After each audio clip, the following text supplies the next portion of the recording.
అద్భుతమైనటువంటి కృపను బట్టి మరొకసారి మనందరం కూడా ఏ విధంగా ప్రభుని స్తుతించడానికి, ప్రభునామమును గణపరచడానికి ఆ సర్వోన్నతుడైన దేవుడిచ్చిన సమయాన్ని బట్టి ప్రభుని స్తుతిస్తూ పరిశుద్ధుల సమూహంగా కూడి వచ్చిన క్రీస్తులో భద్రం చేయబడిన పరిశుద్ధులైన మీ అందరికీ ప్రభుని యేసు నామములో షలోమ్. దేవుని కృపా సమాధానాలు ప్రభు మనెల్లరికూ అనుగ్రహించును గాక. పరిశుద్ధ లేఖనాల్లో నుండి కొన్ని విషయాలు మనం నేర్చుకోవడానికి మనం ప్రయత్నం చేద్దాం. పరిశుద్ధ లేఖనాల్లో మనం యోహాను రాసినటువంటి శుభవార్తను మనం ధ్యానం చేస్తూ ఉన్నాం. అధ్యాయం వెంబడి అధ్యాయము, సందర్భాన్ని దాటి సందర్భాన్ని వరుసగా క్రమానుగతంగా మన వాక్యాన్ని ధ్యానం చేస్తూ ఉన్నాం. ఈరోజు యోహాను సువార్తలోని 8వ అధ్యాయంలోని 2వ భాగంలోనికి మనం వెళ్దాం. మొదటి భాగంలో మరి యేసుక్రీస్తు ప్రభుల వారు మరి ఒక పాపము చేత పట్టబడినటువంటి ఒక స్త్రీని మరి విడిపించినట్లుగా, ఆమెను రక్షించినట్లుగా, మరణము నుండి ఆమెను తప్పించి నూతన జీవాన్ని ప్రభు ఆమెకి ఇచ్చినట్లుగా మనం చూస్తూ ఉన్నాం. ఇక 2వ భాగంగా మనం చూస్తే ఈ 2వ భాగంలో యేసువారు చక్కని స్టేట్మెంట్ ఇస్తూ ఉన్నాడు. ఒక చక్కటి మాట తనను గురించి తాను ఒక చక్కటి మాట సెలవిస్తూ ఉన్నాడు. 8వ అధ్యాయంలో 12వ వచనాన్ని మనం చదువుకోవడానికి ప్రయత్నం చేద్దాం. మరల యేసు, నేను లోకమునకు వెలుగును, నన్ను వెంబడించువాడు చీకటిలో నడవక జీవపు వెలుగు కలిగి ఉండునని వారితో చెప్పాను. దేవునికి స్తోత్రం చెబుదాం. హల్లెలూయా.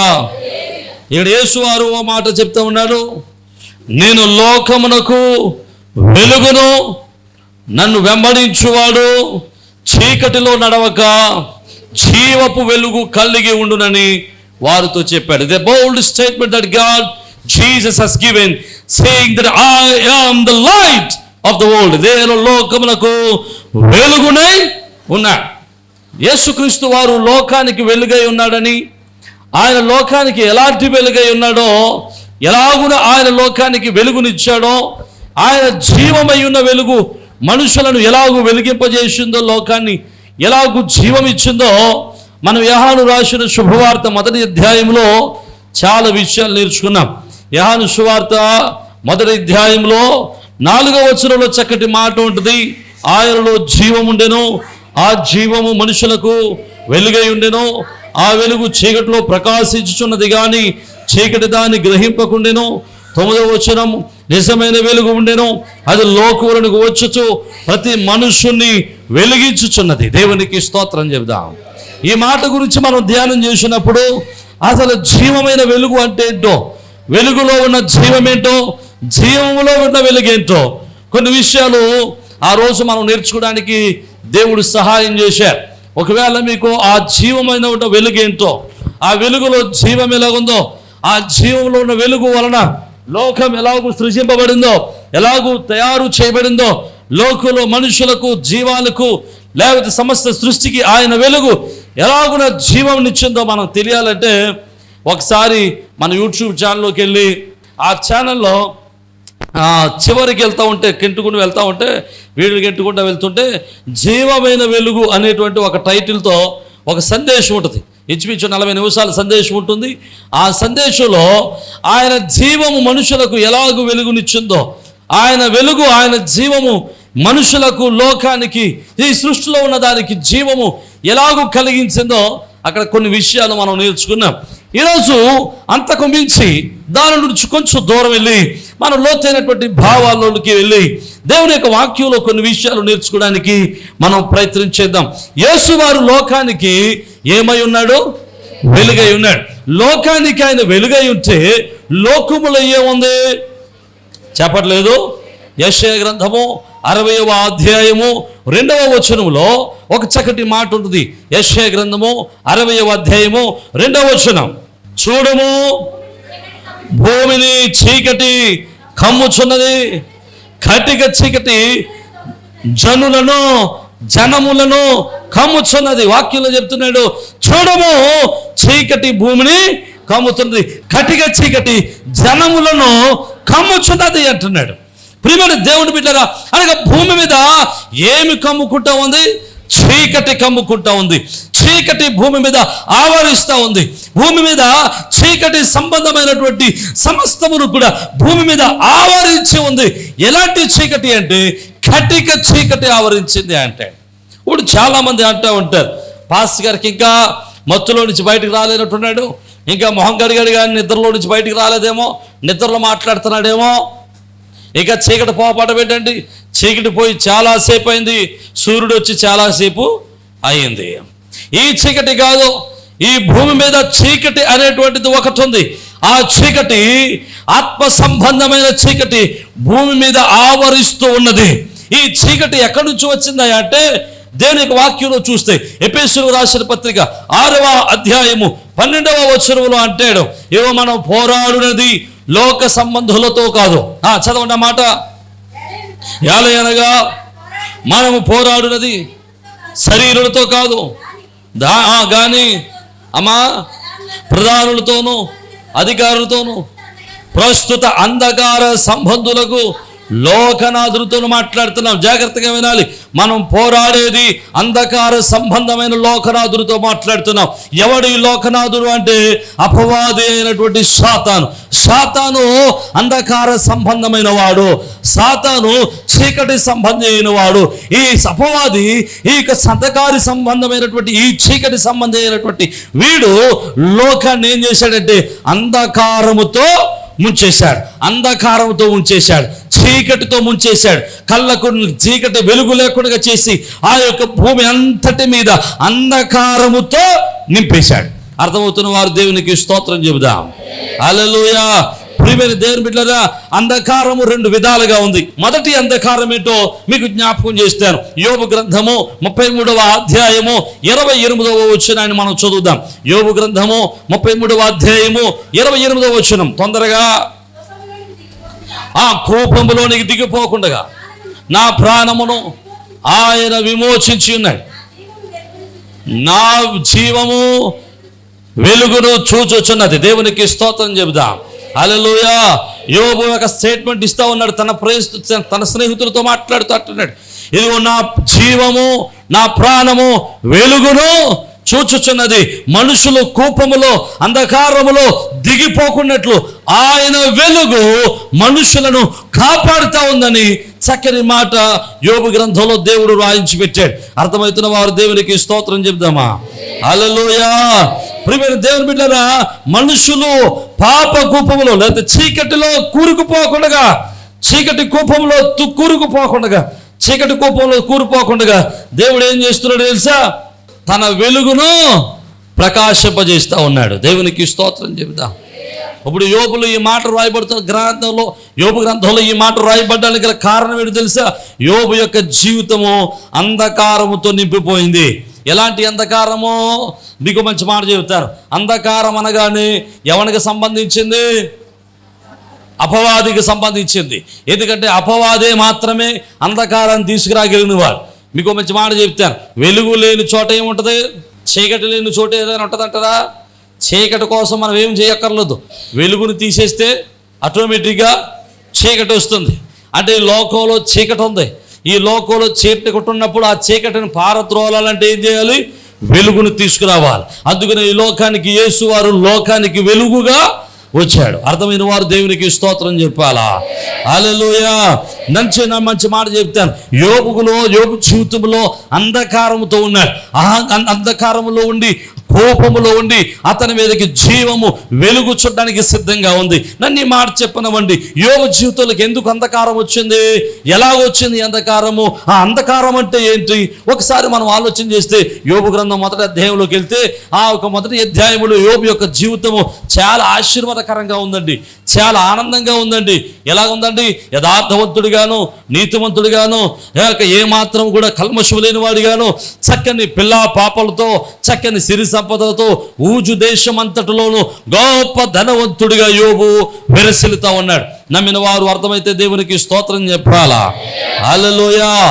యూజు దేశంలోనట యోబు అంతా ధనవంతుడు లేడట. అంతేకాదు భూమి మీద అంతటి మీద కూడా అతని అంత యథార్థవంతుడు కానీ, అతని వంటి నీతివంతుడు కానీ, అతని వంటి న్యాయమైనటువంటి వాడు కానీ మరొకడెవడో లేడట.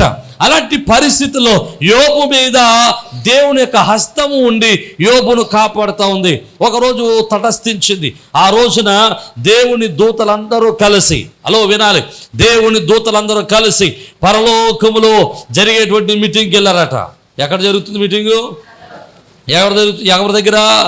సర్వోన్నతుడైన దేవుని దగ్గర మీటింగ్ జరుగుతూ ఉంటే వీళ్ళందరూ ఎవరందరూ?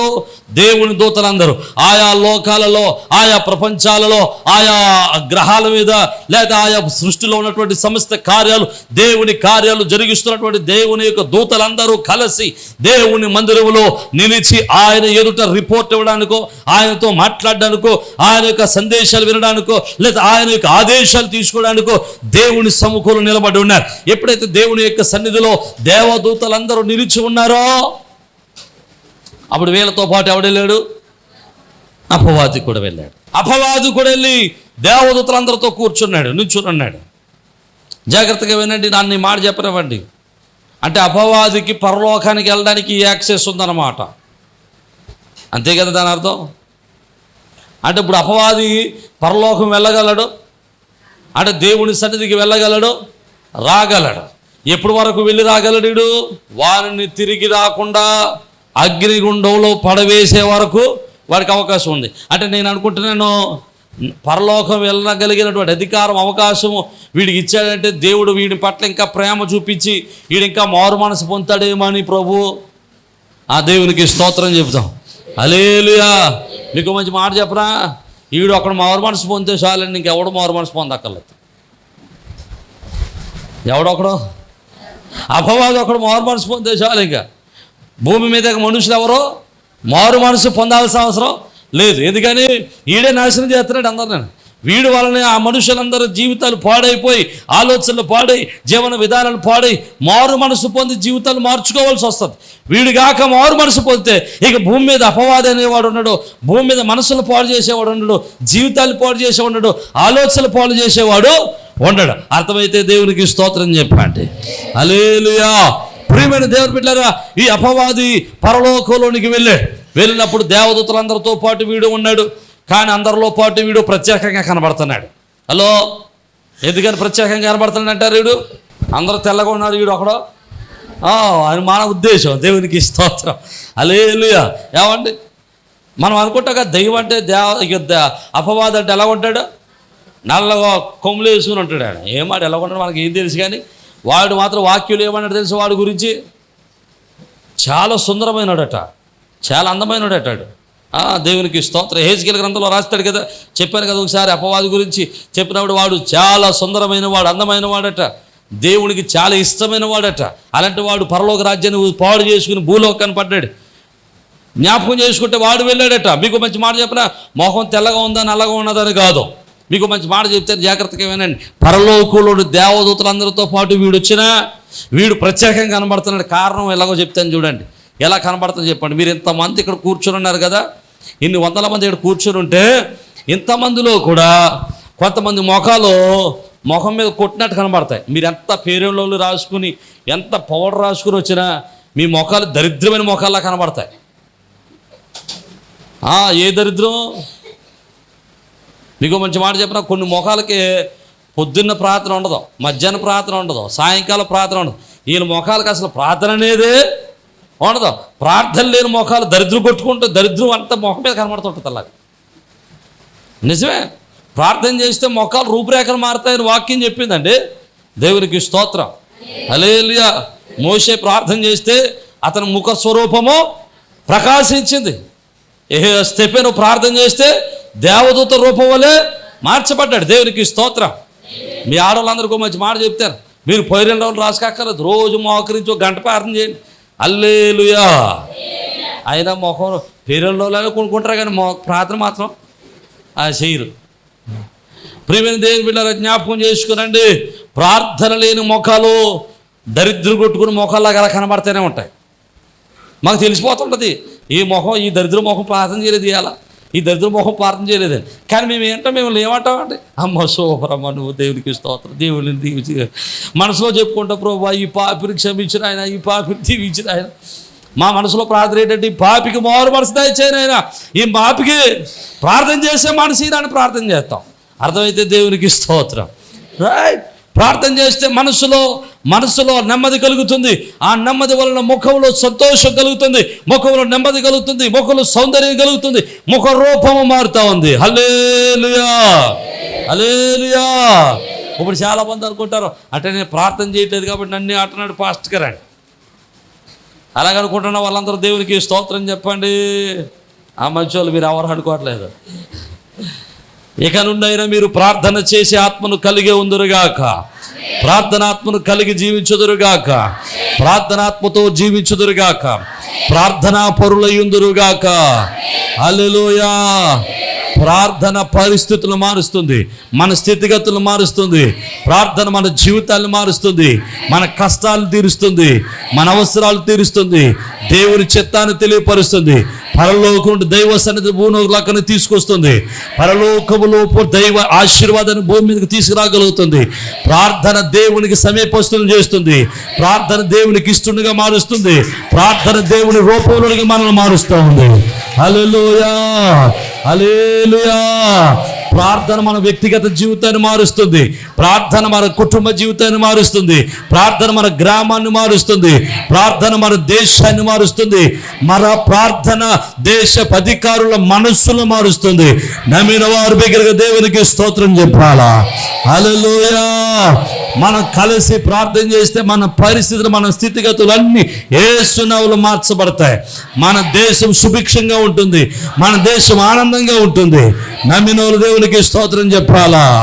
హల్లెలూయా. ప్రార్థన లేని మోహముడు ఎక్కడ కనబడుతున్నాడు? ఇప్పుడు ఎక్కడ కనబడుతున్నాడండి? పరలోకంలో దేవదూతల సమూహంలో కనబడుతున్నాడు. ఆడు మోహం అలా డైరెక్ట్గా కనబడిపోతుంది దేవునికి. అందరిని పక్కకి జరిపించి అరే బాబు నువ్వు ఇలా రా ముందన్నాడు. మీకు విషయం చెప్పనా, ఈడ కనబడగానే దేవునికి గుండెలు రాళ్ళిపోయి ఉంటుంటుంది. ఎందుకో తెలుసా? ఈడొస్తే మొత్తం నాశనం చేసేస్తాడు ఈడు. అది ఇంతకు ముందోసారి నాశనం చేశాడు. ఎంతమందిని నాశనం చేశాడు? ఇంతకుముందు 3 వంతుల్లో 1 వంతు దేవదూతల్ని నాశనం చేసేసాడు ఈడు. మళ్ళీ ఈడు ఎక్కడికి వచ్చాడు? ఇప్పుడు మళ్ళీ పరలోకం వచ్చాడు, మరలా దేవుడి సన్నిధిలోకి వచ్చాడు. వీడు మరలా ఇక్కడ ఉంటే మళ్ళీ ఏం చేస్తాడు? మళ్ళీ ఉన్న వాళ్ళని కానీ నాశనం చేస్తాడేమో. ముందు అవకాశం వాళ్ళకి ఇచ్చేసాడు. హల్లెలూయా. మీరు అందరూ తర్వాత మాట్లాడితే మనం అందరం మంచి అందరూ తర్వాత మాట్లాడకుండా ఎదరు పంపించేత ఉంది రాని. దేవునికి స్తోత్రం. ఎప్పుడైనా లైన్లో ఉన్నాం అనుకోండి, మనం ఏదైనా లైన్లో నిలబడ్డాం అనుకోండి, ఎవడన్నా గొడవ పెడతాడు అనుకోండి, గొడవ పెట్టుకోండి ఏం చేస్తాడు తెలుసా? ఓరా ఎదవని ఇలా పంపించాను ముందు ఆయన పంపించేస్తాడు ముందు. కారణం ఏంటంటే ఉంటే మొత్తం రంగమంతా ఊరంతా చెడగొడతాడు వీడు. కాబట్టి అలాంటి వాడు ఊరంతా చెడగొట్టు వాడిని ఏం చేస్తాడంటే ముందు తీసుకొచ్చాడు. ఎలా రా బాబా ఏంటి నీ పరిస్థితి అంటే, ఎక్కడి నుంచి వచ్చావంటే, అయ్యా నేను భూమి మీద చెప్తున్నాడు ఏంటట, ఇటు అటు తిరుగుతూ ఎడగొచ్చాను. ఇక భూమి మీద నా మిత్రుడు, నా స్నేహితుడు, నా బిడ్డ, నా యొక్క యోబు ఎలా ఉన్నాడంటే, అయ్యా అతడు యథార్థవంతుడు నీతిమంతుడిగా ఉన్నాడని చెప్తున్నా, బాగానే ఉంది. అతడు ఊరికనే యథార్థవంతుడిగా ఉన్నాడా? అతడు మీద నీ చెయ్యి హస్తం ఉంచుట వలన, అతడి మీద నీ చెయ్యి ఉంచుట వలన అతడు యథార్థవంతుడిగా ఉన్నాడు. ఒక్కసారి నాకు అవకాశం అతడి చేత నేను తిట్టించకపోతే, నా మాట చెల్లకపోతే నన్ను అన్నాడట. దేవునికి స్తోత్రం. హల్లెలూయా. నువ్వు చెయ్యి ఒక్కసారి తీసి నాకు ఒక అవకాశమై, నాకు ఒక అవకాశమై అతడి చేత నిన్ను తిట్టిస్తాను, నేను అతనికి వ్యతిరేకంగా మాట్లాడిస్తాను, అతని యథార్థత ఎంతవరకు కాపాడుకుంటాడని నేను చూస్తాను అని చెప్పి దేవుడి మీద సవాలు చేశాడు. అర్థమైన వారు దేవునికి స్తోత్రం చెప్పాలా. హల్లెలూయా, హల్లెలూయా. సాతానుడు యొక్క జీవితం ఏంటంటే భూమి మీద ఏం చేస్తాడంట, ఇటు అటు తిరుగుతున్నాడు. ఈ మాట చెప్పడం మర్చిపోయాను నేను. ఇటు అటు తిరుగుతున్నాడట. ఇటు అటు తిరిగే లక్షణం ఎవడదండి? సాతానుగాడిది. ఈడేముండడు, ప్రార్థనలోను కుదురుగా ఉండడు, చర్చిలోను కుదురుగా ఉండడు, సంఘంలోను కుదురుగా ఉండడు. ఏం చేస్తుంటాడు? అంత మాటలు ఇటు అటు ఈ పక్క తిరుగుతుంటాడు, ఈ పక్క అంటే కూర్చున్న వాళ్ళు కదలవుతారు కాదు. దేవునికి స్తోత్రం. ఏమండి, ఇటు అటు తిరుగుతుంటే కుదురులేని జీవితం, స్థిరత్వం లేనటువంటి జీవితం, నిలకడలేని జీవితం సాతానుది. ఇలాంటి జీవితం ఎవరికైనా ఉంటే వాడిని దెయ్యం పట్టుకున్నట్టు అర్థం. అర్థమైతే దేవునికి స్తోత్రం చెప్పాలా. హల్లెలూయా. ఒకవేళ స్థిరత్వం లేని మనస్తత్వం మీలో ఉంటే యేసునామములో ఆ మనసు మీ నుండి దూరమగునుగాక. మీలో స్థిరమైన మనస్సు కలుగునుగాక, నిలకడైన మనస్సు కలుగునుగాక, నిలకడైన జీవితం కలుగునుగాక. హల్లెలూయా, హల్లెలూయా. ఏదో ఒక చోట నిలబడండి, నిలబడిన చోట స్థిరంగా ఉండండి, ఆశీర్వాదకరంగా ఉండండి. ఏదో ఒక రోజు ఖచ్చితంగా దేవుడు మిమ్మల్ని, మీ తలను పైకెత్తి మిమ్మల్ని గొప్ప దీవెనకర్తలుగా మారుస్తాడు. అనేక మందికి ఆశీర్వాదకరంగా మారుస్తాడు, అనేక మందికి దీవెనకరంగా మారుస్తాడు. మీ జీవితాన్ని ఆనందంగా మారుస్తాడు, మీ కుటుంబాన్ని సంతోషంగా మారుస్తాడు, మీ వ్యాపారాలు ఆయన దీవిస్తాడు. హల్లెలూయా, హల్లెలూయా. అటు ఇటు తిరగొద్దు. హల్లెలూయా.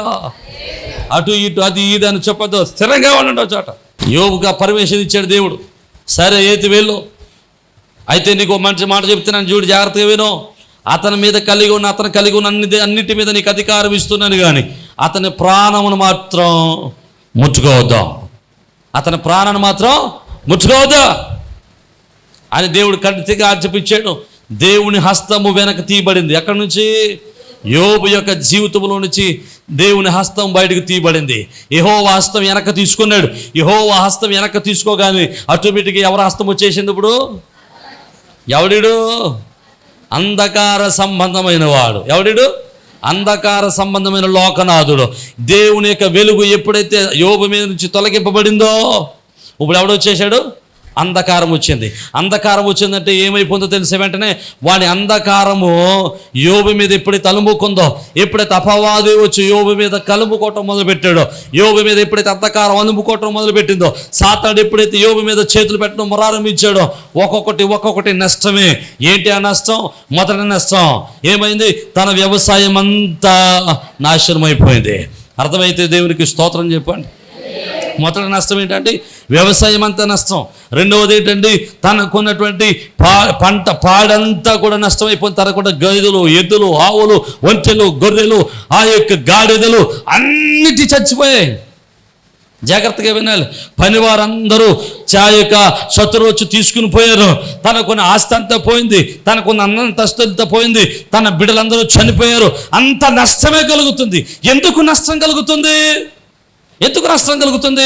కారణం ఏంటంటే అతని మీద ఉన్నటువంటి వెలుగు పోయి దేవుని హస్తం పోయి ఎవరి హస్తం వచ్చింది? అంధకార సంబంధమైన సాతాను యొక్క హస్తం వాడి మీదకి వచ్చింది. ఎప్పుడైతే అంధకార సంబంధమైన హస్తము వాడి మీదకి వచ్చిందో వాడి జీవితంలో నష్టం రావటం మొదలెట్టింది. నా మాటలు అర్థమవుతున్నాయి మీకు? మీ జీవితంలో నష్టం వచ్చిందంటే, కష్టం వచ్చిందంటే, ఇరుకులు వచ్చాయంటే, ఇబ్బందులు వచ్చాయంటే, శోధనలు వచ్చాయంటే కారణం ఏంటి తెలుసా?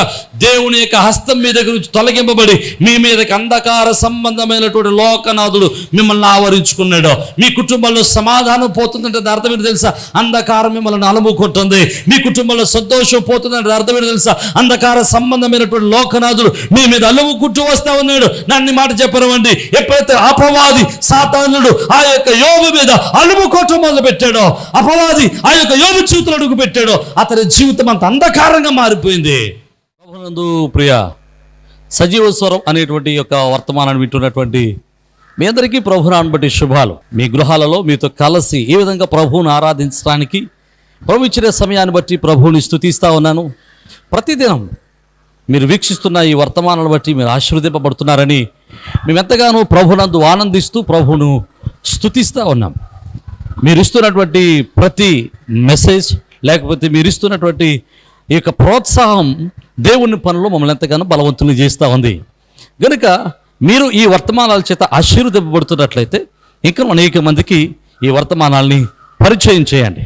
అలాగే ఈ వర్తమానాల చేత మీరు ఆశీర్వదింపబడుతున్నట్లయితే తప్పనిసరిగా ఈ యొక్క పరిచర్యలో మీ వంతు సహకారాన్ని, భాగస్వామ్యాన్ని పంచుకోవాలని ప్రభు పేరట మిమ్మల్ని ప్రేమతో ఆహ్వానిస్తూ ఉన్నాం.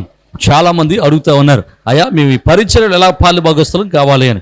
చాలా సంతోషం. దేవుడు మీకు ఇచ్చిన భారాన్ని బట్టి ప్రభునందు ఆనందిస్తూ ఉన్నాను. తప్పనిసరిగా మీరు కూడా మాతో కలిసి ఈ యొక్క సత్య సువార్తను, ఈ యొక్క ఆత్మీయమైన వర్తమానాలను అనేక మందికి అందించటంలో మీ వంతు కూడా ఖచ్చితంగా సహకారాన్ని అందించవచ్చు. కనుక ఈ స్క్రీన్ మీద కనబడుతున్న నెంబర్లకి ఖచ్చితంగా ఫోన్ చేయండి. తగినటువంటి ఆలోచనలు, సలహాలు ఎలాగో మీరు ఈ పరిచర్యలో బాల్య భాగస్తులు కాగలరో మేము మీకు తెలియపరుస్తాం. అలాగే మీరు ఈ వర్తమానాల చేత ఆశీర్వదింపబడుతున్నట్లయితే, ఒకవేళ మీరు ఇప్పటి వరకు ఏ సంఘానికి వెళ్ళని వారైతే, ఏ మందిరానికి అటెండ్ కాని వారైతే తప్పనిసరిగా మిమ్మల్ని మా మందిరానికి, మా సహవాసానికి ప్రేమతో ఆహ్వానిస్తూ ఉన్నాం. చక్కని అపోస్తుల యొక్క బోధ, ఆత్మీయమైనటువంటి ఆరాధన, ప్రేమతో కూడినటువంటి సహవాసము, చక్కని ప్రేమతో కూడినటువంటి ఆదరణ సంఘం ద్వారా పొందడానికి మిమ్మల్ని ప్రేమతో ఆహ్వానిస్తూ ఉన్నాం. ఒకవేళ మీరు ఏకైనా మందిరాల్లో ఆల్రెడీ మందిరాల్లో కట్టబడి ఉన్నట్లయితే తప్పనిసరిగా ఆదివారపు ఆరాధన, మందిరంలో జరిగేటువంటి కూడికలలో పాల్గొనటం మానేయదు. తప్పనిసరిగా మీ మందిరాల్లో బలవంతులై, శ్రేష్ఠులై, దేవుని పనులు బలవంతులుగా ఎదగాలని మిమ్మల్ని ప్రేమతో ఆహ్వానిస్తున్నాం. ఒకవేళ ఎక్కడా మీరు పరిచర్యలో, ఏ పరిచర్యకు, ఏ సహవాసానికి ఒకవేళ మీరు అట్టుకట్టి ఉండకపోతే, ఏ సహవాసులు మీరు పాలిభాగస్తులుగా ఉండకపోతే తప్పనిసరిగా మిమ్మల్ని ప్రేమతో ఆహ్వానిస్తూ ఉన్నాం. మన పరిచర్యల ద్వారా ఇంకా అనేకమైనటువంటి పరిచర్యలు జరుగుతూ ఉన్నాయి. ప్రతి నెల అనాథల పరిచర్య చేస్తూ ఉన్నాం. ఈ అనాథల పరిచర్యలో చాలామంది యవన బిడ్డలు తమ యవన కాలంలో తమ యొక్క భర్తలను కోల్పోయిన వారు ఉన్నారు. అలాగే చిన్న చిన్న పిల్లలు పెట్టుకుని వారు పోషిస్తున్న వారు ఉన్నారు. వారిని పోషించడానికి దేవుడు మాకు ఇచ్చినటువంటి ఆలోచన బట్టి ప్రతి నెల కొంత సహాయాన్ని చేస్తున్నాం. ఇంకా ఆ సహాయాన్ని అనేక మందికి పంచాలని ఆశపడుతూ ఉన్నాం. ఇలాంటి దేవుని పరిచర్యలో మీరు కూడా మీ యొక్క సహకారాన్ని ప్రేమతో అందించవచ్చు. అలాగే ప్రతి నెల సెకండ్ సాటర్డే మన మందిరంలో చిన్నపిల్లల ప్రోగ్రాం జరుగుతుంది. ఇది ప్రతి నెల జరుగుతూ ఉంది. మీరు కూడా మీ పిల్లలు దేవునిలో ఆత్మీయంగా బలపడాలని ఆశపడితే తప్పనిసరిగా మీ పిల్లల్ని ఆ యొక్క చిన్నపిల్లల ప్రోగ్రానికి, కింగ్డమ్ చిల్డ్రన్స్ అనేటువంటి ప్రోగ్రానికి మీ పిల్లలు కూడా ప్రోత్సహించండి. తప్పనిసరిగా పంపించండి. ఉదయం 9 గంటల నుంచి 4 గంటల వరకు చక్కని పాటలు, చక్కని కథలు, చక్కని ఆరాధన, దైవభక్తి, అలాగే విశ్వాసంలో వారిని బలపరచడానికి ఎంతో మేము తోడ్పడుతూ ఉన్నాం, వారిని బలపరుస్తూ ఉన్నాం. అది మీ పిల్లలకు ఆత్మీయంగా బలపడడానికి, విశ్వాసాలు బలపడడానికి ఎంతగానో దోహదం చేస్తూ ఉంది. తప్పనిసరిగా ఈ పరిచర్యలో మీరు కూడా పాలిభాగస్తులై ఉండాలని ప్రభు పేరిట మనం చేస్తున్నాం. అలాగే ఇండియా ప్రేయర్ లీగ్ అనేటువంటి ఒక ప్రార్థనా సహవాసాన్ని నడిపిస్తూ ఉన్నాం. మిమ్మల్ని కూడా ప్రేమతో ప్రార్థనా సహవాసంలోనికి ప్రేమతో ఆహ్వానిస్తూ ఉన్నాం. తప్పనిసరిగా మీరు ఫోన్ చేయండి, తగిన విషయాలన్నీ మీతో పంచుకుంటాం. అలాగే మీరు ఒకవేళ యూట్యూబ్ ద్వారా వాక్యాన్ని విన్నట్లయితే, ఒకవేళ ఈ వాక్యం ద్వారా, ఈ వర్తమానాల ద్వారా మీరు ఆశీర్వదింపబడిన వారైతే ఖచ్చితంగా ఈ యొక్క వర్తమానాలు అనేక మందికి పరిచయం చేయండి. ఈ యొక్క వర్తమానాలని మీరు అనేక మందికి పరిచయం చేసి ఈ యొక్క పరిచర్యలో మీరు కూడా తప్పనిసరిగా పాలుభాగస్తులు కావాలని, పరిచర్యలో మీరు కూడా తప్పనిసరిగా చేతులు కలిపి దేవుని యొక్క రాజ్య వ్యాప్తిలో, ప్రయాసలో మీరు కూడా మాతో కలిసి రావాలని ప్రేమతో ఆహ్వానిస్తూ ఉన్నాం. ఒకవేళ మీరు రావాలనుకుంటే తప్పనిసరిగా మీ విషయాలు మాకు తెలియపరచండి. మీ కొరకు, మీ కుటుంబాల కొరకు, మీ బిడ్డల కొరకు మేము అనునిత్యం ప్రార్థన చేస్తున్నాం. ప్రభు కృప మీకును, మీ కుటుంబాలకును, మీ బిడ్డలకును ఎలా తోడే ఉండి మిమ్మల్ని స్థిరపరిచి ఆదరించును గాక. ఆమేన్.